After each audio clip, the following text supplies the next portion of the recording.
ডবকা বনাঞ্চলৰ গাতে লাগি থকা নৱনিৰ্মিত ৰাষ্ট্ৰীয় ঘাইপথৰ কাষত জাকে জাকে বনৰীয়া হাতী। প্ৰতিদিনাই আবেলি হোৱাৰ লগে লগে মুকলি আকাশৰ তললৈ খাদ্যৰ সন্ধানত ওলাই আহে এই বন্যহস্তীৰ জাকটো। আৰু এই বিৰল দৃশ্য কেমেৰাটো বন্দী কৰিবলৈ তথা ওচৰৰ পৰা প্ৰত্যক্ষ কৰিবলৈ ঘাইপথটোত ভিৰ কৰেহি শ শ প্ৰকৃতিপ্ৰেমী ৰাইজে। ৰাষ্ট্ৰীয় ঘাইপথৰ পৰাই এনেদৰে বনৰীয়া হাতীৰ মুক্ত বিচৰণ দেখিবলৈ পোৱাৰ বাবেই এতিয়া স্থানীয় ৰাইজে এই অঞ্চলটোক মিনি কাজিৰঙা বুলিও নামাকৰণ কৰিছে। আটাইতকৈ উল্লেখযোগ্য কথাটো হ'ল ইমান মানুহৰ ভিৰৰ মাজতো হাতীৰ জাকটোৱে আজিলৈকে কাৰো কোনো অনিষ্ট কৰা নাই। দিনটো মুকলিকৈ চৰি ফুৰি ঠিক সন্ধিয়া হোৱাৰ লগে লগে বন্যহস্তীৰ জাকটোৱে পুনৰ হাবিৰ মাজলৈ গতি কৰে।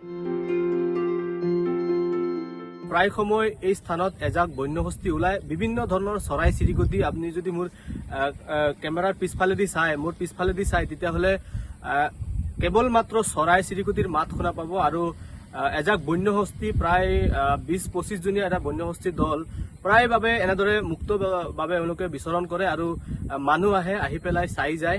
আৰু হাতীখিনিও মানুহক একো নকৰে, মানুহেও হাতীখিনিক একো নকৰে।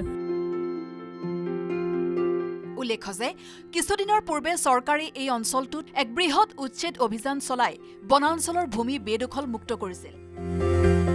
আৰু উচ্ছেদৰ পাছতেই প্ৰকৃতিয়ে লৈছে এতিয়া নতুন ৰূপ। বিশেষ আকৰ্ষণৰ কেন্দ্ৰবিন্দু হৈ পৰিছে এতিয়া এই সমগ্ৰ অঞ্চলটো।